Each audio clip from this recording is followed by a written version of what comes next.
हे guys, जय Mahakal. Welcome to your channel MPRM। आशा करती हूँ कि आप सभी स्वस्थ होंगे और निरंतर अपने एग्जाम के लिए तैयारी कर रहे होंगे। हम यूथ कंपटीशन टाइम से अपनी साइंस को कंप्लीट कर रहे थे, जो कि आपके one day exam SI, railway, constable, patwari और पुलिस के लिए ज़रूरी है। तो चलिए गाइस, स्टार्ट करते हैं बिना आपका टाइम वेस्ट करते हुए। और यदि आप हमारे चैनल पर नए हैं तो प्लीज़ गाइस पहले चैनल सब्सक्राइब कीजिए, वीडियो को लाइक कीजिए, कमेंट कीजिए, अपने प्यारे प्यारे फ्रेंड के साथ शेयर कीजिए। इस वाली सीरीज़ में हम अलग अलग कोचिंग संस्थानों के नोट को कंप्लीट करते हैं और बुक्स को कंप्लीट करते हैं। तो आज हम पढ़ने वाले हैं रुधिर परिसंचरण तंत्र। तो चलिए स्टार्ट करते हैं। पहले आते हैं रुधिर के प्रकार, उनकी संरचना और उनके कार्य क्या क्या हैं। तो पहले आते हैं रुधिर का भाग क्या होता है। सबसे पहला है प्लाज्मा। सबसे ज़्यादा ब्लड में क्या पाया जाता है? प्लाज्मा पाया जाता है। यह हल्के पीले रंग का होता है, जो रुधिर का 55 से 60% तक भाग बनाता है। शरीर की विभिन्न कोशिकाएं इन्हें रक्त से आवश्यकता अनुसार लेती रहती हैं। तो जो कोशिकाएं होती हैं उनको जब प्लाज्मा चाहिए होता है तो रुधिर से इनको लेती रहती हैं। ये कितना % होता है? 55 से 60% तक होता है और हल्के पीले रंग का होता है प्लाज्मा। अब आते हैं प्लाज्मा में। इसमें पाए जाने वाले प्रमुख अकार्बनिक पदार्थ जैसे sodium chloride, sodium bicarbonate, calcium और मैग्नीशियम। क्या क्या पाए जाते हैं अकार्बनिक पदार्थ में? Sodium chloride, sodium bicarbonate, calcium और मैग्नीशियम। इसमें पाए जाने वाले कुछ कार्बनिक पदार्थ जैसे पचे हुए भोज्य पदार्थ, अमीनो अम्ल, ग्लूकोज, बसीय अम्ल, प्रोटीन, अमोनिया और उत्सर्जी पदार्थ, हार्मोन्स और एंटीबॉडी इसमें पाए जाते हैं। अब आते हैं रुधिर कणिकाएं, जिन्हें ब्लड कार्पल्स कहा जाता है। यह रुधिर का 40 से 45% तक भाग बनाती हैं। यह 3 प्रकार की होती हैं। पहला आता है लाल रक्त कणिकाएं या फिर लाल रुधिर कणिकाएं। इनको एरिथ्रोसाइट भी कहा जाता है। इनका निर्माण लाल अस्थि मज्जा में होता है, बोन मेरो कहा जाता है जिसको। भ्रूणी अवस्था में इनका निर्माण प्लीहा और यकृत में होता है। जब बच्चे छोटे छोटे से होते हैं तो कहाँ पर होता है इनका निर्माण? प्लीहा और यकृत में होता है। फिर आती हैं श्वेत रक्त कणिकाएं। इनको ल्यूकोसाइट कहा जाता है। हर किसी को लेनी चाहिए क्योंकि ये श्वेत रक्त कणिकाएं हैं, तो ल्यूकोसाइट कहा जाता है। WBC, यह RBC के विपरीत हीमोग्लोबिन नहीं होता। जैसे कि RBC होती है वो रेड होती है, उसमें हीमोग्लोबिन पाया जाता है, ऑक्सीजन की सप्लाई करती हैं। जबकि जो WBC होती है यह लाल रक्त कणिकाओं की जैसे हीमोग्लोबिन नहीं रखती। इनका जीवन काल सिर्फ 10 से 13 दिन तक होता है। मनुष्य रुधिर में इनकी संख्या 5000 से 9000 प्रति घन मिलीमीटर तक होती है। अब आते हैं इनके कार्य पढ़ते हैं। तो जो लाल रक्त कणिकाएं होती हैं यह क्या करती हैं? ऑक्सीजन और कार्बन डाइऑक्साइड का परिवहन करती हैं। और WBC होती हैं यह प्रतिरक्षा एंटीबॉडी को बनाती हैं और समस्त हानिकारक जीवाणु और रोगाणुओं को नष्ट कर देती हैं। नेक्स्ट आता है रुधिर, जिनको प्लेटिलेट्स कहा जाता है, थ्रोम्बोसाइट्स। यह केवल मानव रुधिर में पाई जाती है, मतलब जितने भी मैमल्स हैं उनमें नहीं पाई जाती। किसमें पाई जाती है? मानव रुधिर में पाई जाती हैं। इनकी संख्या 1 घन मिलीलीटर रक्त में 3 लाख होती हैं। यह अस्थि मज्जा में निर्मित होती हैं, मतलब जो थ्रोम्बोसाइट्स होते हैं या फिर प्लेटलेट्स होते हैं ये भी कहाँ बनते हैं? अस्थि मज्जा में इनका निर्माण होता है।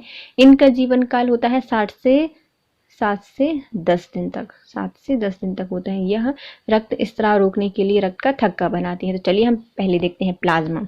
सबसे पहला तत्व है प्लाज्मा। ये कितना पाया जाता है? तो 55 से 60% तक पाया जाता है। और जब कोशिकाओं को इनकी ज़रूरत होती है तो इसको रुधिर से ले लेती हैं और ये हल्के पीले रंग का होता है। फिर आती हैं WBC।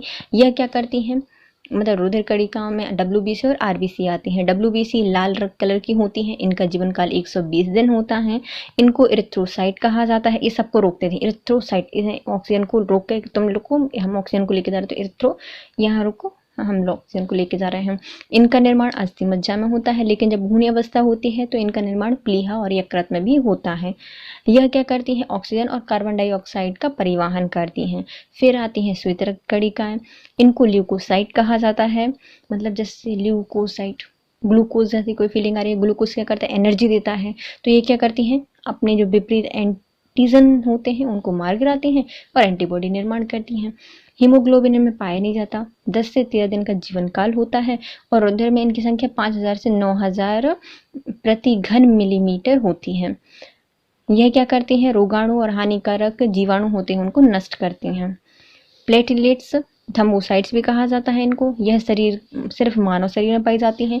इनकी संख्या 1 घन मिलीलीटर रक्त में 3 लाख होती हैं। अस्थि मज्जा में इनका निर्माण होता है। जीवन काल 7 से 10 दिन तक होता है और यह रक्त स्त्राव को रोकने के लिए थक्का बनाती हैं। अब आती हैं रक्त समूह और रक्तदाता, ब्लड ग्रुप और डोनर कौन कौन से हैं।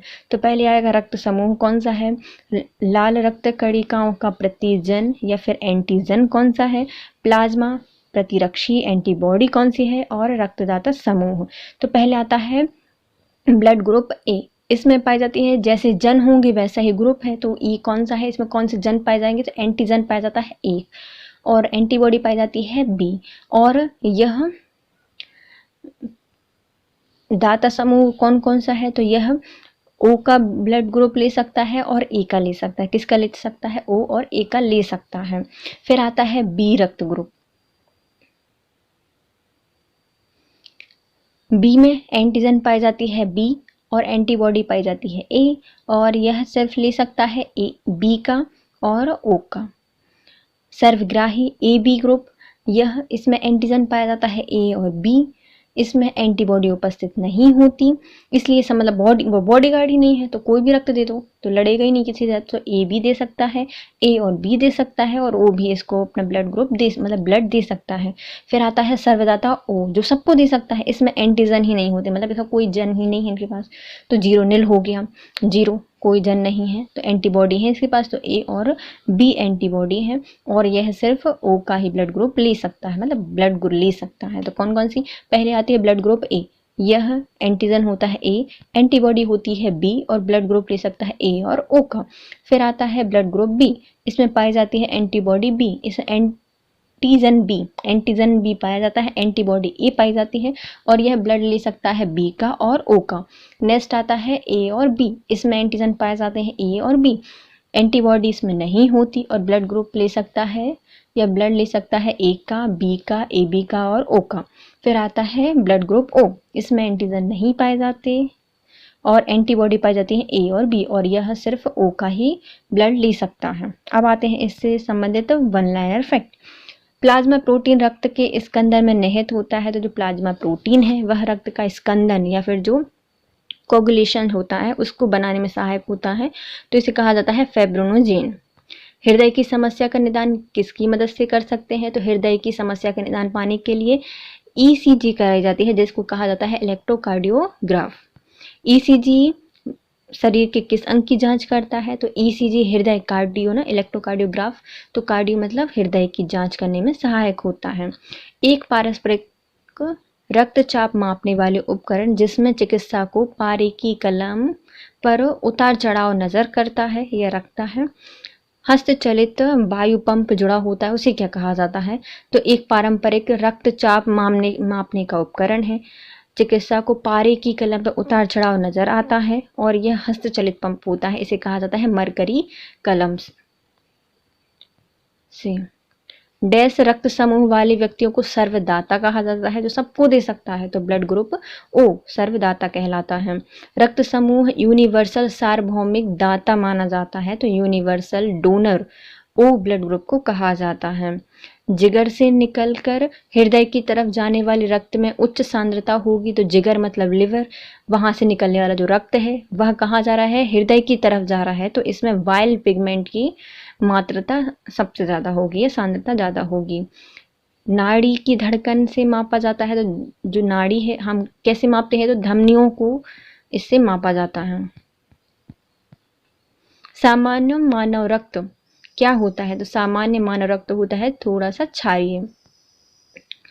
एक स्वस्थ मनुष्य का रक्तदाब कितना होता है, तो जो एक स्वस्थ मनुष्य है उसका रक्तदाब होता है 120 से 80 mmHg।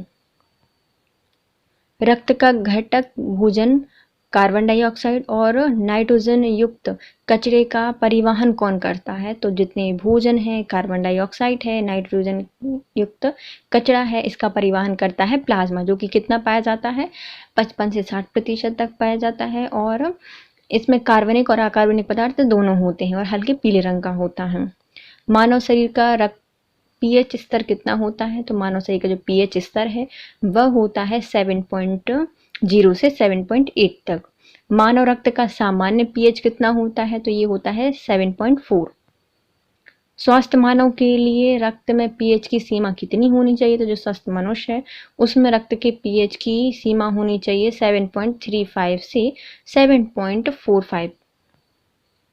रक्त में पाया जाने वाला शरीर में ऑक्सीजन परिवहन करने के लिए जिम्मेदार होता है। तो जो आरबीसी है, डब्ल्यूबीसी को कहा जाता है वाइट ब्लड सेल, और जो आरबीसी है उनको कहा जाता है रेड ब्लड सेल। तो लाल होता है क्योंकि हीमोग्लोबिन होता है। हीमोग्लोबिन क्या करता है? ऑक्सीजन को पकड़ के रखता है। उसमें कौन सी धातु पाई जाती है? लोहा पाया जाता है। तो जो ऑक्सीजन का परिवहन करने के लिए जिम्मेदार तत्व है उसे कहा जाता है लाल रक्त कणिकाएं। रक्त का घटक ऑक्सीजन का परिवहन करता है तो आरबीसी। ऊतक रक्त वाहिनियों के व्यास को बदल देता है। तो ऐसा कौन सा ऊतक है जो कि रक्त वाहिकाओं के व्यास को बदल देता है? तो यह है मांसपेशी। सिस्टोलिक और डायस्टोलिक शब्द का प्रयोग किस में किया जाता है? जो सिस्टोलिक और जो डायस्टोलिक है, इस शब्द का प्रयोग किया जाता है रक्तचाप को मापने के लिए। रक्तचाप को मापने के लिए सिस्टोलिक और डायस्टोलिक का प्रयोग किया जाता है। रक्त का वह भाग जिसमें 92% तक जल होता है और शेष 8% में प्रोटीन, खनिज, हार्मोन्स, एंजाइम्स और अन्य पदार्थ होते हैं, उसे क्या कहा जाता है? तो प्लाज्मा में 92% तक जल होता है। इसमें शेष 8% में खनिज, प्रोटीन, हीमोग्लोबिन, हार्मोन्स और एंजाइम्स और अन्य पदार्थ भी पाए जाते हैं, और कई तत्व पाए जाते हैं। कार्बनिक और अकार्बनिक पदार्थ पाए जाते हैं प्लाज्मा में। मानव शरीर की पल्स दर की जांच की जाती है। जो पल्स मापी जाती है वह हृदय की फंक्शनिंग जांच करने के लिए इसका प्रयोग किया जाता है। हृदय की सामान्य धड़कन औसतन कितनी होती है? तो जो मनुष्य होता है उसकी सामान्य धड़कन होती है 60 से 100 प्रति मिनट। 60 से 100 प्रति मिनट तक सामान्य दिल धड़कता है। मानव शरीर के लिए किस अंग पर एंजियोप्लास्टी की जाती है? तो जो एंजियोप्लास्टी की जाती है वह की जाती है हृदय पर। हीमोग्लोबिन में धातु मौजूद होती है तो लोहा। हीमोग्लोबिन में मौजूद प्रोटीन है, इसे कहा जाता है हीम प्रोटीन। रक्त का रंग उपस्थिति के कारण लाल होता है तो हीमोग्लोबिन के कारण रक्त का रंग लाल होता है, और हीमोग्लोबिन पाई जाती है लाल लोहा पाया जाता है, हीम प्रोटीन। हीमोग्लोबिन में पाया जाता है, हीमोग्लोबिन किसमें पाया जाता है? रक्त में। रक्त का थक्का बनता है प्लेटिलेट से। मानव रक्त प्लेटिलेट्स डैश छोड़ते हैं जो रक्त के थक्के बनाने में मदद करते हैं। जो मानव रक्त में प्लेटिलेट्स होते हैं वह प्रोथम्बिन छोड़ते हैं जो कि रक्त के थक्के बनाने के लिए जिम्मेदार होते हैं। तो प्लेटिलेट्स क्या छोड़ते हैं? प्रोथम्बिन छोड़ते हैं जो रक्त का थक्का बनाने के लिए जिम्मेदार होते हैं। शरीर के सभी भागों से रक्त को हृदय तक ले जाता है। तो शरीर के समस्त भागों से रक्त को हृदय तक ले जाने वाली को कहा जाता है सिरा या फिर वेन। इन्हें कहा जाता है वेना कावा। सबसे बड़ी शिरा होती है वाना कावा। रक्त में श्वेत रक्त कण शरीर में क्या करते हैं? तो यह शरीर में संक्रमण से बचाते हैं। जो संक्रमण होता है जीवाणुओं से, रोगाणुओं से, उनसे बचाते हैं श्वेत रक्त कण।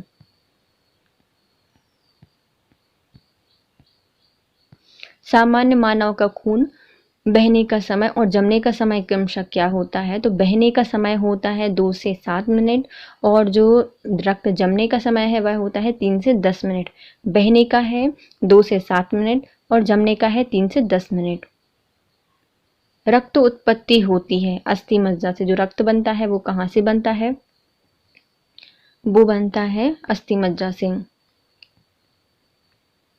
जिसे हेमेटोपोइसिस कहा जाता है। हेमेटोपोइसिस यह प्रोसेस कहाँ होती है? यह रक्त उत्पत्ति है, यह होती है अस्थि मज्जा में। रक्त में आरबीसी के बढ़ने से बन जाती है। तो जो आरबीसी बढ़ जाते हैं हमारे शरीर में तो क्या होता है? पॉलीसाइथेमिया हो जाता है। क्या हो जाता है? पॉलीसाइथेमिया हो जाता है रक्त में आरबीसी के बढ़ने से। आंतरिक गति निर्धक मानव शरीर के अंग में स्थित होता है। तो जो आंतरिक गति निर्धक होती हैं मानव शरीर के अंगों में स्थित होता है तो दिल में। गति निर्धारक जिसे क्या कहा जाता है? पेसमेकर। वो क्या करता है? हृदय में स्थित होता है, दिल में होता है। ब्लड ग्रुप ए, बी और ओ रक्त समूह प्रणाली का आविष्कार किसने किया था? तो ब्लड ग्रुप ए, बी और ओ रक्त समूह प्रणाली का आविष्कार किया था कार्ल लैंड स्टीनर ने। रक्त समूह की खोज किसने की थी? रक्त समूह की खोज की थी कार्ल लैंडस्टीनर ने। एक वयस्क मनुष्य के शरीर में खून होना चाहिए मिनिमम 5 लीटर। हृदय के कार्यों को अधिक उपयुक्त रूप बताता है, तो जो हृदय के कार्य हैं उनको सबसे अच्छे से बताता है इकोकार्डियोग्राफ। क्या बताता है? इकोकार्डियोग्राफ बताता है। ए बी रक्त समूह में एंटीबॉडी नहीं होती, इसमें कोई एंटीबॉडी नहीं होती, इसलिए सबका लिख सकता है, सर्वग्राही कहलाता है। ए बी रक्त समूह वाला व्यक्ति एक क्या होता है? तो यह किसी भी वर्ग से रक्त ले सकता है, सर्वग्राही ब्लड ग्रुप है। धमनियां रक्त का वहन करती हैं जो कि भरी होती हैं, तो जो धमनियां होती हैं किस प्रकार के रक्त का वहन करती, जो भरी होती हैं ऑक्सीजन से। अशुद्ध रक्त संचरण करता है, तो जो अशुद्ध रक्त को फ्लो करता है वो होता है पल्मोनरी धमनी। पल्मोनरी धमनी जो अशुद्ध रक्त का संचरण करती है। रक्त को हृदय से शरीर के विभिन्न अंगों तक ले जाती है, तो रक्त को हृदय से शरीर के विभिन्न अंगों तक ले जाती हैं धमनियां, और सबसे बड़ी धमनी होती है एओर्टा। क्या होती है? एओर्टा होती है सबसे बड़ी धमनी। प्लाज्मा जो रक्त का एक संघटक होता है, क्या होता है? तो प्लाज्मा एक तरह का फ्लूइड होता है या द्रव होता है। अन्य सभी कोशिकाओं में संख्या में अधिक होती हैं, तो सबसे ज़्यादा कौन सी कोशिकाएं संख्या में अधिक होती हैं ब्लड में? तो ये होती हैं इरिथ्रोसाइट। क्या होती हैं? इरिथ्रोसाइट, जिनको क्या कहा जाता है? आरबीसी। नस शरीर के पूर्णवर्ती हिस्सों से रक्त एकत्रित करती है, इसे क्या कहा जाता है? इसे कहा जाता है सुपीरियर वेना कावा, जो कि सबसे बड़ी वेन होती है। यह क्या करती है? समस्त जितने भी ऑर्गन है वहां से जो कार्बोजनेटेड या फिर कार्बन डाइऑक्साइड वाला जो रक्त होता है उसको इकट्ठा करती हैं, जिसे अशुद्ध रक्त कहा जाता है, तो इसे कहा जाता है सुपीरियर वेना कावा। लाल रुधिर कणिकाओं की औसत आयु 120 दिन होती है। तत्पश्चात इनका विनाश कहाँ पर होता है? तो जो आरबीसी होती हैं वह 120 दिन बाद मर जाती हैं, और यह मरती कहाँ पे है? प्लाज्मा में जाकर। मानव शरीर में लाल रक्त कणिकाओं की औसत आयु होती है 120 दिन। रक्त में सर्वाधिक प्रचुर मात्रा में पाई जाने वाली कणिकाएं कौन सी हैं? तो रक्त में सबसे ज्यादा पाया जाता है इरिथ्रोसाइट, जिसे कहा जाता है आरबीसी। मानव शरीर में सबसे बड़ी कणिकाएं कौन सी हैं? तो सबसे बड़ी कणिकाएं हैं श्वेत रक्त कणिकाएं, व्हाइट ब्लड सेल। हीमोग्लोबिन में धातु मौजूद होती है लोहा या फिर Fe। हृदय पेशी कोशिकाएं होती हैं, जो हृदय पेशी कोशिकाएं हैं यह होती हैं बेलनाकार, शाखा युक्त और एक नाभिकीय। कैसी होती हैं? बेलनाकार होती हैं, शाखा युक्त होती हैं और एक नाभिकीय होती हैं। नलिका जो हृदय से निकलती है और शरीर के विभिन्न अंगों में रक्त संचारित करती है उन्हें क्या कहा जाता है? तो नलिका जो हृदय से निकलती है और शरीर के विभिन्न अंगों में रक्त संचारित करती है उसे कहा जाता है धमनी। क्या कहा जाता है? धमनी। ऑक्सीजन युक्त रक्त के माध्यम से हृदय के बाहर जाता है, तो जो ऑक्सीजन युक्त रक्त होता है किसके माध्यम से हृदय से बाहर जाता है? तो महाधमनी, जिसे क्या कहा जाता है? ऑर्टा कहा जाता है। हृदय चक्र क्या होता है? तो हृदय चक्र हृदय के संकुचन और शिथिलकरण का एक चक्र होता है। क्या होता है? सिस्टोलिक और डायस्टोलिक का जो एक चक्र होता है इसे क्या कहा जाता है? हृदय चक्र कहा जाता है। श्वेत रुधिर कणिकाओं में डैश की संख्या में सबसे अधिक होती हैं, जो वाइट ब्लड सेल होती हैं यह 60 से 65% तक पाई जाती हैं, और इनमें सबसे अधिक होते हैं न्यूट्रोफिल्स। क्या होता है? न्यूट्रोफिल सबको न्यूट्रल कर देता है, तो क्या होता है? नई नई चीजें या फिर न्यू होता है, नई नई बनती जाती हैं, तो इनकी संख्या क्या हो जाती है? अधिक हो जाती है। तो जो वाइट ब्लड सेल होती हैं इनमें सबसे ज्यादा क्या होता है? न्यूट्रोफिल्स होता है। सैनिकों से तुलना की जाती है तो हमारे शरीर के सैनिक कौन होते हैं? तो ये होती हैं वाइट ब्लड सेल, जिन्हें श्वेत रक्त कणिकाएं भी कहा जाता है।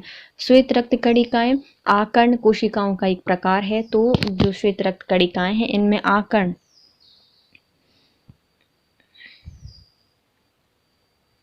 एग्रान्यूक्लियोसाइट किसे कहा जाता है? ये है लिम्फोसाइट। क्या कहा जाता है? लिम्फोसाइट कहा जाता है। आकर्ण कोशिकाओं का एक प्रकार है लिम्फोसाइट।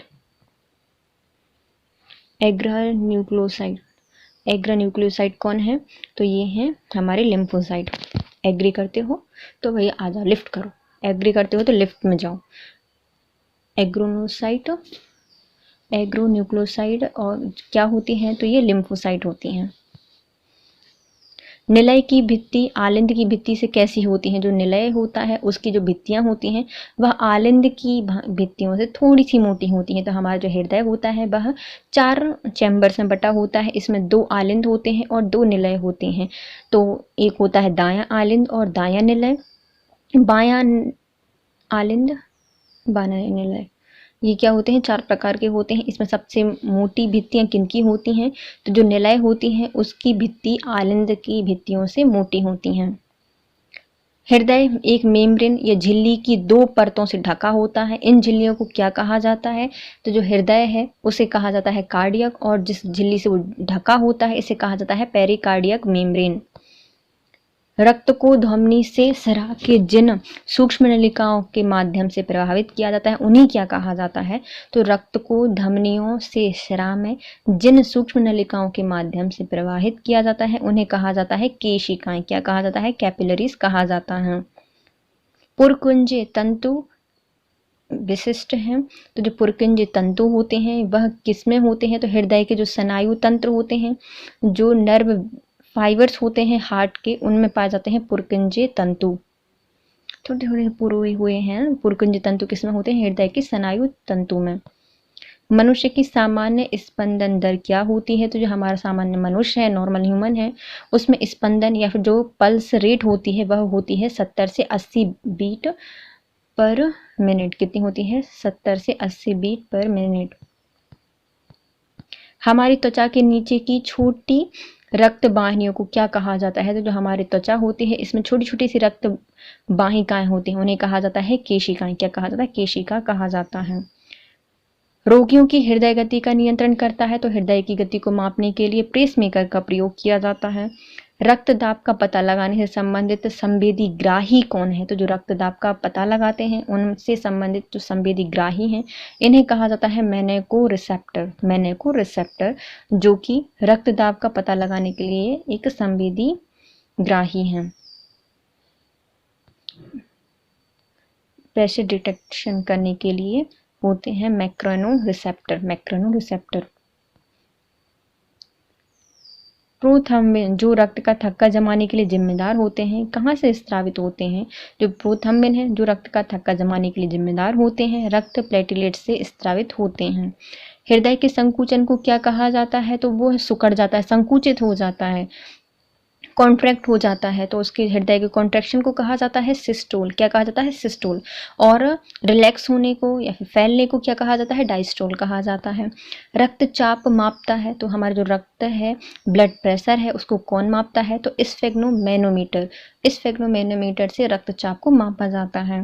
प्रतिजन दर्शाने वाली कोशिकाएं निम्नलिखित में से किसे छोड़कर सभी में विशिष्टकृत कोशिकाएं होती हैं? तो जो प्रतिजन, जो एंटीजन प्रेजेंटिंग सेल्स होती हैं वह क्या होती हैं?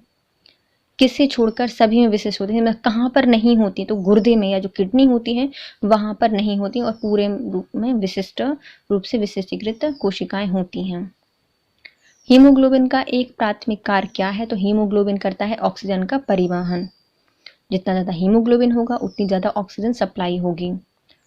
एक स्थिति है जिसमें रक्त में लाल रक्त कणिकाओं की या हीमोग्लोबिन की कमी हो जाती है। तो मानव शरीर में एक ऐसी बीमारी है जिसके कारण लाल रक्त कणिका या फिर जो हीमोग्लोबिन होती है उसकी कमी हो जाती है, उसे कहा जाता है एनीमिया। हृदय की धड़कन की गति बढ़ती है। तो जो हृदय की धड़कन की गति है वह किस में बढ़ जाती है? तो सिंपैथेटिक नर्व, जो अनुकंपीय तंत्रिकाएं हैं वो बढ़ती हैं। किसमें बढ़ती है? तो अनुकंपीय तंत्रिका में।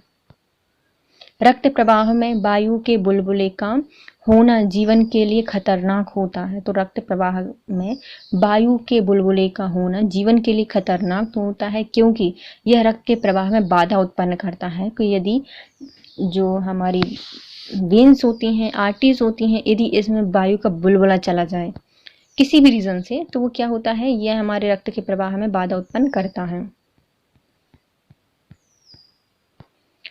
रक्त में श्वेत कणों का मुख्य प्रयोजन क्या होता है? जो व्हाइट ब्लड सेल हैं यह क्या करती हैं? तो संक्रमण से संघर्ष करती हैं। मानव शरीर में सबसे बड़ी धमनी कौन सी है? तो हमारे मानव शरीर में सबसे बड़ी धमनी को कहा जाता है महाधमनी, जिसको इंग्लिश में कहा जाता है आर्टा। साइटोन को क्या कहा जाता है? तो साइटोन ये क्या है? पेरिकेरियन कोशिकाएं हैं। क्या है? पेरिकेरियन कोशिकाएं हैं जिन्हें साइट्रोन कहा जाता है।